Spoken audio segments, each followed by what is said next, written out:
योग दर्शन का 48वां सूत्र है ऋतंभरा तत्र प्रज्ञा।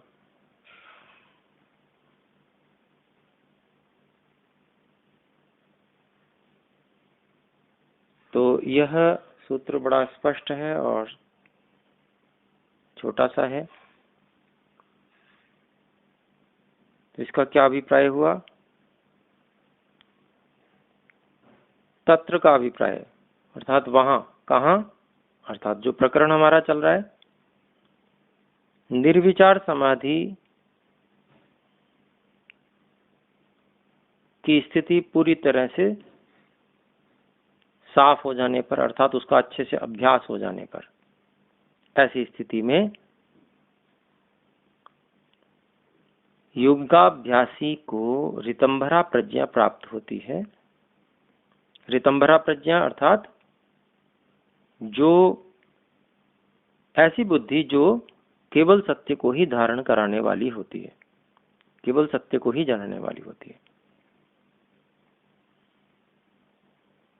तो महर्षि पतंजलि ने ये बहुत अच्छी बात बताई कि निर्विचार समापत्ति, निर्विचार समाधि का बहुत अच्छे से जब हम अभ्यास करते हैं तो जब उसमें हम निपुणता को प्राप्त कर लेते हैं तो हमें ऋतंभरा प्रज्ञा प्राप्त होती है। ये बहुत आवश्यक है।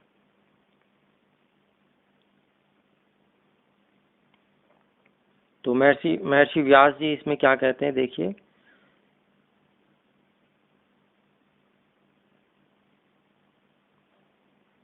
तो निर्विचार जो समापत्ति हम पीछे पढ़ के आए, उस निर्विचार समापत्ति में या निर्विचार समाधि में जो समाहित चित्त है, समाधि को प्राप्त जो चित्त है, उस समय जो बुद्धि की उसकी स्थिति होती है, अर्थात जिस प्रकार की बुद्धि उस समय बनी हुई होती है, जिस प्रकार का निश्चय निर्णय बुद्धि के द्वारा उस समय किया जाता है, उसका नाम ऋतंभरा है। ये नाम रख दिया ऋषि ने। और ये जो नाम है वो खाली नाम नहीं है, बल्कि महर्षि व्यास जी कहते हैं कि सार्थक नाम है। अर्थात जैसा नाम है वैसा ही उसका गुण भी है। क्या है गुण? सत्यमेव बिभर्ति, केवल सत्य को ही धारण कराती है। और स्पष्टता के लिए महर्षि व्यास जी कहते हैं कि उस स्थिति में विपर्यय ज्ञान की गंध भी नहीं होती। अर्थात एक तो वस्तु हुई,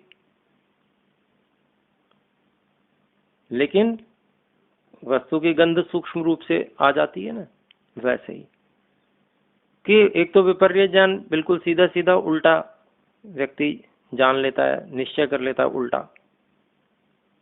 तो कहते हैं उसकी गंध भी नहीं है, उसका सूक्ष्मता भी उसकी वहां पर नहीं होती, उल्टा ज्ञान बिल्कुल रह ही नहीं जाता, ये अभिप्राय हुआ। तो इस विषय में एक श्लोक कहते हैं महर्षि व्यास जी, आगमेनानुमानेन ध्यानाभ्यासे ध्यासरसेन च त्रिधा प्रकल्पयन् प्रज्ञा लभते योगमुत्तमम् इति। तो यहाँ पर इस श्लोक में कह रहे हैं महर्षि व्यास जी, आगमेन अर्थात वेद और वेदानुकूल ऋषिकृत ग्रंथ, जो वेद के अनुसार ही बात करते हैं, वेद के अनुकूल ही बताते हैं, उनसे जो ज्ञान प्राप्त होता है वो आगमेन, उससे कहा गया। अर्थात जो शब्द प्रमाण है, वेद और वेद के अनुकूल जो ऋषिकृत ग्रंथ हैं। वो शब्द प्रमाण के द्वारा। फिर दूसरी बात बता रहे हैं अनुमानेन। अनुमान शास्त्र कौन सा है? न्याय दर्शन। महर्षि गौतम का लिखा न्याय दर्शन है। तो उसमें अनुमान करने के लिए 5 बातें कही जाती हैं, पंचावयव कहते हैं। और 5 बातें यदि बिल्कुल ठीक ठीक कह दी गई, सही सही कह दी गई, उनमें कोई गलती नहीं है, तो वह अनुमान हो जाता है, उसको अनुमान कहा जाता है। तो ऐसा जो अनुमान है शास्त्र के अनुसार, शास्त्र से जो सिद्ध है, ऐसा अनुमान विधि पूर्वक अनुमान। और तीसरी बात कही, ध्यान के अभ्यास का जो रस है, उससे जो आनंद प्राप्त होता है। तो ध्यान का अभ्यास कैसे होता है? पहले किसी चीज का निर्णय किया जाता है, उसको निदिध्यासन कहते हैं। उसके लिए विचार, पक्ष और विपक्ष, ये दोनों उठाकर सत्य निर्णय के लिए बहुत प्रयास किया जाता है। फिर उसके बाद में जब जो बात सत्य निर्णय सिद्ध हो जाता है, और शब्द प्रमाण वेद आदि से भी वो बिल्कुल सत्य सिद्ध होता है, ऋषियों के अनुसार होता है, अनुमान प्रमाण से भी वो सत्य सिद्ध हो जाता है। तो ध्यान दें यहाँ पर कि योगाभ्यास करने के लिए अनुमान करना आना चाहिए। जो अनुमान करना नहीं आता है तो व्यक्ति सही निर्णय पे नहीं पहुंच पाएगा। आजकल लोग संभावना को ही अनुमान कहने लगे हैं, तो भाषा के शब्दों का अभिप्राय बदलता थोड़ा सा रहता है, पर आजकल वाली बात जो है वो अनुमान, ये वो अनुमान नहीं है। ये अनुमान वो है जो प्रमाण है, अर्थात जो केवल सत्य को ही जनाता है, यह वह प्रमाण है। तो ये भी सीखना पड़ता है अनुमान करना, अपने आप नहीं आता है। व्यक्ति को भ्रांति में पड़ जाता है, व्यक्ति उल्टा ही सोचने लगता है। तो अनुमान कैसे किया जाता है उसके लिए पूरा एक न्याय दर्शन है, उसका वहाँ अभ्यास भी कराया गया है, और कैसे न्याय करते हैं, कैसे अनुमान करते हैं किसी चीज का, वो सारी बात वहां पर है। तो इन 3 प्रकारों से ध्यान में जो हम पक्ष विपक्ष उठा के निर्णय कर रहे हैं, उसमें अनुमान भी सम्मिलित रहता है, शब्द प्रमाण भी सम्मिलित रहता है, और फिर उसके बाद में उस जो निर्णय निकाला उसका साक्षात्कार करने का प्रयास किया जाता है। किसके माध्यम से? ध्यान के माध्यम से। तो इस प्रकार से ध्यान अभ्यास रसेन च, अर्थात ध्यान के अभ्यास का रस क्या है, अर्थात उसका फल है, अर्थात समाधि। समाधि के द्वारा ये अभिप्राय हुआ। त्रिधा प्रकल्पयन प्रज्ञा, इन 3 प्रकारों से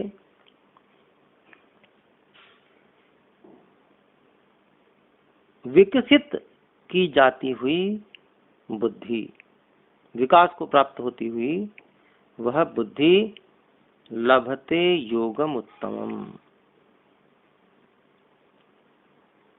योग की बहुत ऊंची स्थिति को प्राप्त हो जाती है। तो ये बात जो इस श्लोक में कही बहुत सुंदर। हम अनेक बार सोचने लगते हैं जी हमें तो समाधि लगानी है, हमें शब्द प्रमाण की इतनी आवश्यकता नहीं है, गुरुजी ने जो कह दिया वो हमारे लिए प्रमाण हो जाएगा। तो यद्यपि जो शुद्ध चित्त वाले लोग होते हैं वो सत्य ही बताते हैं, परंतु कई बार उनको भी गलत परंपरा से कुछ गलत बातें भी मिल जाती हैं। तो आजकल ऐसी परंपराएं बहुत सारी चल रही हैं जिसमें अशुद्धि बहुत ज्यादा है। कुछ बातें अच्छी भी होती हैं परंतु अशुद्धि बहुत ज्यादा है। तो इसलिए अपने लोगों को वेद और ऋषिकृत ग्रंथों का स्वाध्याय करना चाहिए, जिससे हम उस सही और गलत की पहचान कर सकें और केवल सही सही को ग्रहण करें, जिससे हमको आगे साधना में बाधा उत्पन्न ना हो। क्योंकि हम अगर किसी गलत सिद्धांत को प्रारंभ से ही पकड़ के चल रहे हैं तो हो सकता है हम एक सीमा तक आगे बढ़ पाएं, लेकिन उसके बाद में हमारी गति अवरुद्ध हो जाएगी। तो यह अपने लोगों को ध्यान रखना चाहिए और इस बात का ऋषि लोग जो है स्पष्ट रूप से व्याख्यान करते हैं। तो यहाँ भी महर्षि व्यास जी ने केवल एक ही बात को नहीं कहा कि भाई यहाँ ध्यान करने लगो, समाधि लगाओ, इतनी बात नहीं कही, बल्कि उन्होंने सभी बातों का यहाँ पर ग्रहण किया है। आगम प्रमाण बहुत आवश्यक है, वहां से तुलना अपनी स्थिति की करनी बहुत ज्यादा आवश्यक है कि हम सही जगह सही मार्ग पर चल रहे हैं अथवा हम भटक रहे हैं, यह हमारे लिए बहुत जरूरी है। ऐसे ही अनुमान भी करना बहुत जरूरी है, अनुमान करना आना चाहिए। अनुमान जब ठीक ठीक हम करते हैं तब हम प्रत्यक्ष की ओर बढ़ पाते हैं। जैसे उदाहरण के लिए हमको किसी ने बताया मेरी अंगूठी खो गई है, तो हमें अंगूठी की कल्पना है, ये अनुमान है अंगूठी कैसी होती है, बहुत अंगूठियां पहले देखी हैं, वो अंगूठी वही तो हमें नहीं पता, लेकिन वैसी हमने बहुत सारी देखी। तो ये अनुमान का ही क्षेत्र आ गया। हमने अनुमान से मस्तिष्क में उस अंगूठी का चित्र एक तरह से खींच लिया और अब हम अंगूठी अंगूठी अंगूठी ये जब करते हुए ढूंढ रहे हैं, कहाँ है अंगूठी, कहाँ है अंगूठी। ये एक मैं मोटा उदाहरण दे रहा हूं। तो देखिए, अनुमान जब तक हम वो करना नहीं आएगा हमें, तब तक हम उस वस्तु की खोज कैसे करेंगे। ध्यान क्या है? खोज है। समाधि क्या है? वो वस्तु मिल जाना, वही है समाधि। तो ये सारी चीजें आवश्यक हैं, इनको हम कम ना समझें किसी को भी, ये है हमारी समाधि के लिए सहायक है। तो आइए